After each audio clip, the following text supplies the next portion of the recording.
ನಿಮ್ಮ ದೃಷ್ಟಿಯಲ್ಲಿ ನಿಜವಾದ ಆಧ್ಯಾತ್ಮ ಅಂದ್ರೇನು? ಆಧ್ಯಾತ್ಮಿಕ ವ್ಯಕ್ತಿ ಯಾರು? ಆಧ್ಯಾತ್ಮ ಅನ್ನುವ ಶಬ್ದವೇ ಆತ್ಮ ಅಂದರೆ ಶರೀರ. ಆತ್ಮ ಅನ್ನೋ ಒಂದು ಶಬ್ದಕ್ಕೆ ತುಂಬ ಅರ್ಥ ಇದೆ. ಅದರೊಳಗೆ ಒಂದು ಅರ್ಥ ಶರೀರ. ಅದನ್ನು ಅಂದರೆ ಅಧಿಷ್ಠಾನ, ಮಾಧ್ಯಮ ಮಾಡಿಕೊಂಡು, ಈ ದೇಹವನ್ನು ಮಾಧ್ಯಮ ಮಾಡಿಕೊಂಡು ಒಳಗಿರುವ ಭಗವಂತ ದೇವರು ವಾಸ ಮಾಡಲಿಕ್ಕೆ ಯೋಗ್ಯವಾದ ಮನೆ ಇದು. ಇಲ್ಲಿರುವ ದೇವರ ಬಗ್ಗೆ ಯಾರಿಗೆ ಯೋಚನೆ ಇದೆ, ಒಳಗೆ ಭಗವಂತ ಇದ್ದಾನೆ ಅನ್ನುವ ಎಚ್ಚರಿಕೆ ಯಾರಿಗಿದೆ, ಅದನ್ನು ಆಧ್ಯಾತ್ಮ ಅಂತ ಕರೀತಾರೆ. ಎಲ್ಲವನ್ನೂ ಕೂಡ ನಾವು ಆಧ್ಯಾತ್ಮ ದೃಷ್ಟಿಯಿಂದ ನೋಡಬೇಕಂದ್ರೆ ನೀವು ಏನು ನೋಡ್ತೀರಿ, ಯಾವುದೇ ಥಿಂಗ್ಸ್ ಅದು ಚೇತನ ಇರ್ಬೋದು, ಮೂವಬಲ್ ಇಮ್ಮೂವಬಲ್, ಯಾವುದೇ, ಅದಕ್ಕೆ ಚೇತನ ಅಚೇತನ ಅಂತ ಕರೀತಾರೆ. ಎಲ್ಲದರ ಒಳಗೆ ಯಾರು ದೇವರನ್ನೇ ಕಾಣುವ ಪ್ರಯತ್ನದಲ್ಲಿದ್ದಾನೆ ಅವನಿಗೆ ಆಧ್ಯಾತ್ಮ ಅಂತ ಕರೀತಾರೆ. ಸಾಧನೆಯ ಹಾದಿ ಯಾವುದು? ಭಕ್ತಿನ, ಜ್ಞಾನನ, ಕರ್ಮನ, ಯಾವುದು? ಈಗ ನಿಮ್ಮ ಮನೆಗೆ ಬಂದವರು ಯಾರು ನೀರು ಕೊಡಿ ಅಂತಂದರೆ ನೀವು ಲೋಟದಲ್ಲಿ ಕೊಡ್ತೀರಿ. ನಾ ಕೇಳಿದ ನೀರು ಲೋಟ ಯಾಕೆ ತಂದ್ರಿ ಅಂದ್ರಿ ಏನರ್ಥ? ಹೇಗೋ ಹಾಗೆ ಒಂದು ಕಾರಣ ಅಲ್ಲ ಸಾಧನೆಗೆ, 3 ಕಾರಣ: ಜ್ಞಾನ, ಭಕ್ತಿ, ವೈರಾಗ್ಯ. ಜ್ಞಾನ ಇದು ಎಲ್ಲಿಂದ ಬರುತ್ತೆ ಅದನ್ನು ಮೊದಲು ತಿಳ್ಕೊಳ್ಬೇಕು. ಜ್ಞಾನ ನಾಲೆಡ್ಜ್. ಅದಕ್ಕೆ ಭಾಗವತ ಅನೇಕ ಗ್ರಂಥಗಳಲ್ಲಿ ಜ್ಞಾನದ ಆಕರ ಎಲ್ಲಿಂದ ಬರುತ್ತೆ ಅಂತ ಅದು ಹೇಳುತ್ತೆ. ಸತ್ಕರ್ಮ ಮಾಡಬೇಕು. ಸತ್ಕರ್ಮ ಅಂದರೆ ವರ್ಣ ಮತ್ತು ಆಶ್ರಮಕ್ಕೆ ವಿಹಿತವಾದ ಕರ್ಮ, ಮತ್ತೇನಿಲ್ಲ. ಅದು ತುಂಬ ದೊಡ್ಡ ದೊಡ್ಡ ಅದು ಟೆಕ್ನಿಕಲ್ ಟರ್ಮ್ಸ್ ಏನಲ್ಲ, ಅದು ಅರ್ಥ ಮಾಡ್ಕೊಂಡ್ರೆ ಈಸಿ. ಈಗ ನಿಮ್ಮ ಕೆಲಸ ನೀವು ಮಾಡ್ತಾಯಿದ್ರಿ, ಏನು ಮಾಡಬೇಕು ಅದು, ಅದನ್ನೇ ವರ್ಣ ಮತ್ತು ಆಶ್ರಮಕ್ಕೆ ವಿಹಿತವಾದ ಕರ್ಮ ಅಂತಾರೆ. ನಮ್ಗೆ ಏನು ಡ್ಯೂಟಿ ಹೇಳಿದಾರೋ ಅದನ್ನು ಪರ್ಫೆಕ್ಟ್ ಮಾಡಿಬಿಟ್ರೆ ಅದನ್ನೇ ವರ್ಣಾಶ್ರಮಕ್ಕೆ ವಿಹಿತವಾದ ಕರ್ಮ ಅಂತ, ಸತ್ಕರ್ಮ ಅಂತ ಕರೀತಾರೆ. ನಮ್ಗೆ ಯಾವುದು ಅಲ್ಲ, ಯಾವುದು ಸಲ್ಲದ್ದು ಆ ಕರ್ಮ ಮಾಡಬಾರ್ದು.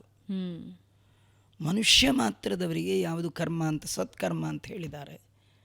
ಅದನ್ನು ಮಾಡೋದ್ರಿಂದ ಒಳ್ಳೆಯ ನಾಲೆಡ್ಜ್ ದೇವರೇ ಕೊಡ್ತಾನೆ. ಅದು ಹೇಗೆ ಕೊಡ್ತಾನೆ ಅಂದರೆ ಗುರುಗಳಲ್ಲಿ ನಿಂತು ಕೊಡ್ತಾನೆ. ಯಾರೋ ಗುರು ಸಿಗ್ತಾರೆ, ಯಾವ ರೂಪದಲ್ಲಿ ಬರ್ತಾರೋ, ಯಾವ ಜನ್ಮದಲ್ಲಿ ನಮಗೆ ಅವರಿಗೆ ಮೀಟ್ ಆಗುತ್ತೋ ಅದು ದೇವರು ಫಿಕ್ಸ್ ಮಾಡಿದ್ದಾನೆ. ಇಷ್ಟನೇ ಜನ್ಮದಲ್ಲಿ ಮೀಟ್ ಆಗಬೇಕು ಇವರಿಗೆ, ಇಂಥವ್ರಿಗೆ ಇಂಥವರೇ ಗುರುಗಳು, ಫಿಕ್ಸ್ ಅದು. ಈಗ ಡಾಕ್ಟ್ರೇಟ್ ತೊಗೋಬೇಕಾದ್ರೆ ಒಬ್ಬರು ಗೈಡ್ನ ಇಟ್ಕೊಳ್ಬೇಕು. ಒಂದು ಅರ್ಧ ಗಂಟೆ ಇವ್ರನ್ನ ಇಟ್ಕೊಂಡು ಅರ್ಧ ಗಂಟೆ ಹಾಗೆಲ್ಲ ಮಾಡ್ಲಿಕ್ಕೆ ಬರಲ್ಲ, ಒಬ್ಬರನ್ನ ಫಿಕ್ಸ್ ಮಾಡ್ಕೊಳ್ಬೇಕು ನಾವು. ಹಾಗೆ ಸಾಧನೆಯ ಸನ್ಮಾರ್ಗದಲ್ಲಿ ಜ್ಞಾನಕ್ಕಾಗಿ ಯಾರನ್ನು ಕೊಡಬೇಕು ಅಂತ ದೇವರು ಫಿಕ್ಸ್ ಮಾಡಿದ್ದಾನೆ. ಗುರುಷು ಸ್ಥಿತ್ವ ತದ್ವಾರ ಜ್ಞಾನೋಪದೇಷ್ಟ್ರೇ. ನೀವು ಮಾಡುವ ಸತ್ಕರ್ಮಕ್ಕೆ ದೇವರು ಮೆಚ್ಚಿ ನಿಮಗೆ ಜೀವನದಲ್ಲಿ ಒಳ್ಳೆ ಗುರುಗಳ ಭೇಟಿ ಮಾಡಿಸ್ತಾನೆ. ಜೀವನದಲ್ಲಿ ಒಳ್ಳೆಯವರು ಸಿಗೋದೇ ಅಪರೂಪ. ಬೇಕಾಷ್ಟು ಜನ ಸಿಗ್ತಾರೆ. ದಾಸರದು ಒಂದು ಪದ್ಯ ಇದೆ: ಜನರು ಬರುವರು ಸಜ್ಜನರು ಬಾರರಯ್ಯ. ಡೈಲಿ ಮನೆಗೆ ತುಂಬ ಜನ ಬರ್ತಾರೆ. ಬೆಳಗ್ಗೆ ಇದು ಹಾಲ್ನವ್ರು ಬರ್ತಾರೆ, ಪೇಪರ್ನವ್ರು ಬರ್ತಾರೆ, ಎಲೆಕ್ಟ್ರಿಕ್ನವ್ರು ಬರ್ತಾರೆ, ವಾಟರ್ ಬಿಲ್ ಬರ್ತಾರೆ, ಎಲ್ಲ ಬರ್ತಾರೆ. ಆದರೆ ಜ್ಞಾನಿಗಳು ಹಾಗೆ ಯಾವಾಗಂದ್ರೆ ಅವಾಗ ಬರಲ್ಲ. ಲೈಫ್ ಟೈಮಲ್ಲಿ ಬರೋದೇ ಯಾವಾಗಲೂ ಒಂದು ಸತಿ ಬರ್ಬೋದು ಅಥವಾ ಇಲ್ಲದೇನೂ ಇರ್ಬೋದು. ಸಜ್ಜನರು ಬಾರರಯ್ಯ ಅಂತ. ಅದು ಯಾವ ಜನ್ಮದಲ್ಲಿ ನಿಮಗೆ ಸಿಗಬೇಕು ಗುರುಗಳು, ಅದು ದೇವರು ಫಿಕ್ಸ್ ಮಾಡಿರ್ತಾನೆ, ಸಿಗ್ತಾರೆ. ಅವರು ನಮ್ಮ ಸ್ವರೂಪಕ್ಕೆ ಬೇಕಾದ ಗುರುಗಳು ಅಂತ ಹೇಗೆ ಗೊತ್ತಾಗುತ್ತೆ ಅಂದರೆ, ನಿಮಗೆ ಅವ್ರು ನೋಡಿದ ತಕ್ಷಣ ಒಳ್ಳೆ ಭಾವ ಬರುತ್ತೆ, ಉತ್ತಮ ಭಾವ. ಉತ್ತಮ ಭಾವ ಮೀನ್ಸ್ ಸೇವಾ ಮಾಡಬೇಕು ದೊಡ್ಡವರು, ನಮಗಿಂತೂ ದೊಡ್ಡವರು. ಸೇವಾ ಅಂದರೂ ಅಷ್ಟೇ, ನಮ್ಮ ಬಿಹೇವಿಯರಿಂದ ನಮಗಿಂತ ದೊಡ್ಡವರು ಪ್ರಸನ್ನರಾಗಬೇಕು, ಸಂತೋಷ ಪಡಬೇಕು. ಅವ್ರ ಮನಸ್ಸಿನಲ್ಲಿ ಅವರಿಗೆ ಅರಿವಿಲ್ಲದೆ ಇವನು ಭಾಳ ಒಳ್ಳೆಯವ ಅಂತ ಅವ್ರಿಗೆ ಅನ್ನಿಸ್ಬೇಕು. ನೀವು ಬೈ ಫೋರ್ಸು ದುಡ್ಡು ಕೊಟ್ಟು ಚಾಕು ತೋರಿಸಿ ಅನ್ನಿ ಅದೆಲ್ಲ ಆಗಲ್ಲ, ಅವರಿಗೆ ಬರಬೇಕು. ಹಾಗೆ ಬಂದಾಗ ನಮಗವರು ಜ್ಞಾನವನ್ನು ಕೊಡ್ತಾರೆ. ಆ ಜ್ಞಾನ ಕೊಡೋ ಪ್ರೋಸೆಸ್ಸು ಕೂಡ ತುಂಬ ಆಶ್ಚರ್ಯ. ಈಗೆಲ್ಲ ನಾವು ಕಳ್ಕೊಂಡಿದ್ದೀವಿ. ಹಿಂದಿನ ಕಾಲದಲ್ಲಿ ಗುರುಕುಲ ಪದ್ಧತಿ ಅಂತ ಇತ್ತು. ಹೌದು. ಅಲ್ಲಿ ಒಂದು ಸತಿ ಎಂಟರ್ ಆದ ಅಂದರೆ ಈಚೆಗೆ ಬರುವಾಗ ಮಾಸ್ಟರ್ ಆಫ್ ಆಲ್ ಆಗ್ತಿದ್ದ ಅವನು. ಈಗ Jack of all master of ನನ್. ನನ್ ಆಗ ಹಾಗಿಲ್ಲ. ಅವಾಗ ಜಾಕೇ ಇಲ್ಲ, ಆಲ್ಗೆ ಜಾಕಿಲ್ಲ, ಒಳಗೆ ಸುಮ್ಮನೆ ಒಂದಕ್ಕೆ ಜಾಕ್. ಬರುವಾಗ ಮಾಸ್ಟರ್ ಆಫ್ ಆಲ್. ಟೋಟಲ್ ವಿದ್ಯೆಗಳು 18 ವಿದ್ಯೆಯನ್ನು ಹೇಳ್ಕೊಡೋರು. ನಿಮಗೆ ಇನ್ನೂ ಆಶ್ಚರ್ಯ ಅಂದರೆ, ಒಂದು ದಿನ ಒಬ್ಬರು ಪುಸ್ತಕ ಹಿಡ್ಕೊಳ್ತಿರ್ಲಿಲ್ಲ, ಒಂದು ದಿನ ಒಬ್ಬರು ಹೋಮ್ ವರ್ಕ್ ಅಂತ ಇಲ್ಲ, ಕಾಪಿ ರೈಟಿಂಗ್ ಅಂತಿಲ್ಲ, ಟ್ಯೂಷನ್ ಅನ್ನೋ ಶಬ್ದವೇ ಗೊತ್ತಿಲ್ಲ. ಈಚೆಗೆ ಬರುವಾಗ ಮಾತ್ರ ಅವರಿಗೆ ಗೊತ್ತಿಲ್ಲದ ವಿದ್ಯೆಯೇ ಇಲ್ಲ. ಗುರು ಚಿತ್ತಾಕರ್ಷಕನಾಗಿರ್ಬೇಕಂತೆ. ಅಂಥ ಚಿತ್ತಾಕರ್ಷಕ ಗುರುಗಳಿಲ್ವೇನೋ ಈಗ? ಇಲ್ಲ, ನಮ್ಗೆ ಯೋಗ್ಯತೆ ಇಲ್ಲ, ಅಂಥವ್ರನ್ನ ಪಡೆಯುವ ಯೋಗ್ಯತೆ ನಮಗಿಲ್ಲ. ನಿಮ್ಗೆ ಆಗಿನ ಆಶ್ಚರ್ಯಗಳು ಹೇಳ್ತೀನಿ, ಶಾಸ್ತ್ರಗಳಲ್ಲಿ ಹೇಳಿರ್ತಕ್ಕಂಥದ್ದು. ಆಗ ಅವರೆಲ್ಲ ಪಾಠ ಹೇಗೆ ಹೇಳ್ತಿದ್ರು, ಒಂದಿನ ಹೋಮ್ವರ್ಕ್ ಇಲ್ಲ, ಹೇಗೆ ಹೇಳ್ತಿದ್ರು ಅಂದರೆ, ಯಾರು ಪಾಠ ಹೇಳ್ತಿರ್ಲಿಲ್ಲ. ಗುರು ತನ್ನ ಮನೆಯಲ್ಲಿ ಒಂದು 30-20 ಜನ ಹುಡುಗರನ್ನ ಇಟ್ಕೊಂಡಿರೋದು. ಆ ಗುರುಗಳು ಏನಂದರೆ, ಆ ಹುಡುಗನಿಗೆ ಒಂದು ಕೆಲಸ ಹೇಳಿಬಿಡೋರಷ್ಟೆ, ಆ ಕೆಲಸ ಮಾಡ್ಕೊಂಡಿರ್ಬೇಕು ಅವನು. ಗುರುಗಳು ಕೊಟ್ಟರೆ ತಿಂಡಿ ಊಟ, ಇಲ್ಲದೇ ಇಲ್ಲ, ಕೇಳೋಂಗಿಲ್ಲ. ವೈ ವಾಟ್ ಅವೆಲ್ಲ ಡಿಕ್ಷನರಿಲೇ ಇರಬೇಕು, ಬಾಯಿಂದ ಈಚೆಗೆ ಬರಬಾರ್ದು. ಡೂ ವಾಟ್ ಐ ಸೇ, ನಾ ಏನು ಹೇಳ್ತೀನಿ ಅಷ್ಟೇ ಮಾಡು. ಹಾಗೆ ಮಾಡ್ತಿದ್ರು. ಎಷ್ಟು ದಿವಸ ಅಂದರೆ 20 ವರ್ಷ 30 ವರ್ಷ. ಇವತ್ತೆಲ್ಲ ಕೋರ್ಸ್ ಅಂದರೆ 12 ವರ್ಷ 14 ವರ್ಷಕ್ಕೆ ಒಂದು ಡಿಗ್ರಿ ಕೋರ್ಸ್ ಕಂಪ್ಲೀಟ್ ಆಗುತ್ತೆ. ಎಲ್ಲ of knowledge is always danger. ಇವತ್ತು ನಮ್ಮ ಹುಡುಗರು ಸ್ಕೂಲು ಶಾಲೆಗಳಿಗೆ ಹೋಗಿ ಭಗವದ್ಭಕ್ತರಾಗಿ ಬರ್ತಿಲ್ಲ, ಭಯೋತ್ಪಾದಕರಾಗಿ ಬರ್ತಾ ಇದ್ದಾರೆ. ಯಾವ ಸ್ಕೂಲು, ಯಾವ ಕಾಲೇಜು, ಯಾವ ಯೂನಿವರ್ಸಿಟಿಲಿ ಯಾವ ಭಯೋತ್ಪಾದಕರಿದ್ದಾರೆ ಗೊತ್ತಿಲ್ಲ. ಆದರೆ ಹಿಂದಿನ ಕಾಲದಲ್ಲಿ ಆ ಥರ ಇಲ್ಲ. ಯಾರಿಗೆ ವಿದ್ಯೆ ಕೊಡಬೇಕಾದರೂ ಗುರುಗಳು ಅವನ್ನ ಟೆಸ್ಟ್ ಮಾಡೋರು. ಟೆಸ್ಟ್ ಅಂದರೆ ಏನು ಟೆಸ್ಟು? ಅವನ ಬಿಹೇವಿಯರ್. ಇವನಿಗೆ ಈ ವಿದ್ಯೆ ಕೊಡಬಹುದಾ, ಇವನ್ ರೈಟ್ ಪರ್ಸನ್ನ, ಇವನು ಮಿಸ್ಯೂಸ್ ಮಾಡಲ್ವಾ, ಅದು ಗೊತ್ತಾಗೋದು ಅವ್ರಿಗೆ. ಹೇಗೆ ಅಂದರೆ 20 ವರ್ಷ ಅವನ ಕೈಲಿ ಸರ್ವಿಸ್ ಮಾಡಿಸೋರು.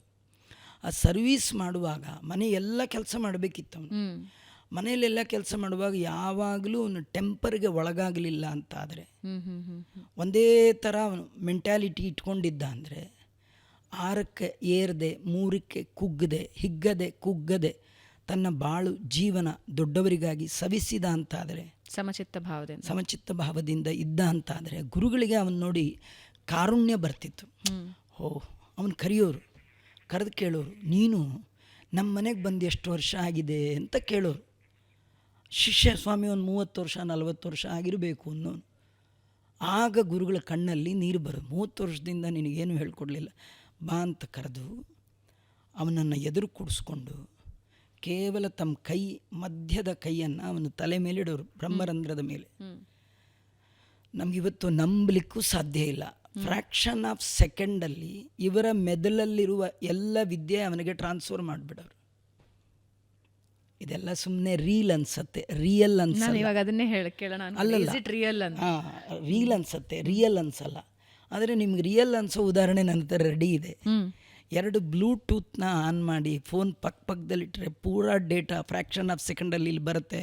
ಇದನ್ನು ಯಂತ್ರ ಅಂತೀರಿ, ಅದನ್ನು ಅವರು ಮಂತ್ರ ಅಂತ ಕರೆಯೋರು. ಮಂತ್ರ ವಿದ್ಯೆಯಲ್ಲಿ ಅಷ್ಟು ಮುಂದುವರೆದ ದೇಶ ನಮ್ಮ ಭಾರತ. ಅದನ್ನು ಕಳ್ಕೊಂಡು ಬಿಟ್ಟಿದ್ದೀವಿ. ಇವತ್ತು ಯಾರಿಗೂ ಆ ಶಕ್ತಿ ಇಲ್ಲ. ಅದರ ಹಿಂದೆ ರಾಘವೇಂದ್ರ ಸ್ವಾಮಿಗಳು ತುಂಬ ದೊಡ್ಡವರೆಲ್ಲ ಇದ್ದವರು ಆ ಥರ ಎಲ್ಲ ಮಾಡಿ ತೋರಿಸಿಕೊಟ್ಟು ಹೋಗಿದ್ದಾರೆ. ಆದರೆ ಆಗಿನ ಕಾಲದಲ್ಲಿ ವಿದ್ಯೆ ಕೊಡುವ ಪದ್ಧತಿ ಹಾಗಿತ್ತು. ಅದನ್ನೇ ನಾಲೆಡ್ಜ್, ಜ್ಞಾನ ಅಂತ ಕರೀತಾರೆ.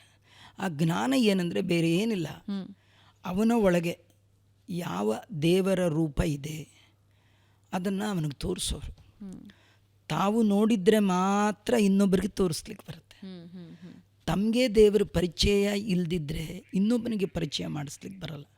ರಾಮಕೃಷ್ಣರು ವಿವೇಕಾನಂದರಿಗೆ ತೋರಿಸಿದ ಹಾಗೆ ಇವರು ತಮ್ಮ ಹೃದಯದಲ್ಲಿರುವ ದೇವರನ್ನು ಧ್ಯಾನ ಮಾಡಿ ಪ್ರಾರ್ಥನೆ ಮಾಡಿ ಅವನ ತಲೆ ಮೇಲೆ ಕೈ ಇಟ್ಟರೆ ಅವನ ಒಳಗೆ ಯಾವ ದೇವರು ಕಂಟ್ರೋಲ್ ಮಾಡ್ತಾ ಇದ್ದಾನೆ, ನಿಯಮನ ಮಾಡೋದನ್ನು ಅವನು ಕಣ್ಣು ಮುಚ್ಚಿ ನೋಡು. ಒಮ್ಮೆ ಕಣ್ಣು ಮುಚ್ಚಿ ದೇವರನ್ನು ಕಂಡ ಅಂತಾದರೆ ಅವನು ಕಣ್ಣು ಬಿಚ್ಚಿ ನೋಡ್ಲಿಕ್ಕೆ ಯಾವ ಐಟಮ್ ಇಲ್ಲ, ಎಲ್ಲ ಐಟಮ್ ದೇವರೊಳಗೆ ಇರ್ತಿತ್ತು.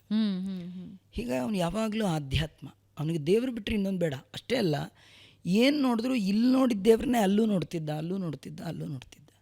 ಇವತ್ತಿನ ಅದರಿಂದ ಅವನಿಗೆ ಬರ್ತಾ ಇದ್ದಿದ್ದು ದೇವರ ಮೇಲೆ ಪ್ರೀತಿ, ನಿರಂತರ ಪ್ರೇಮ ಪ್ರವಾಹ.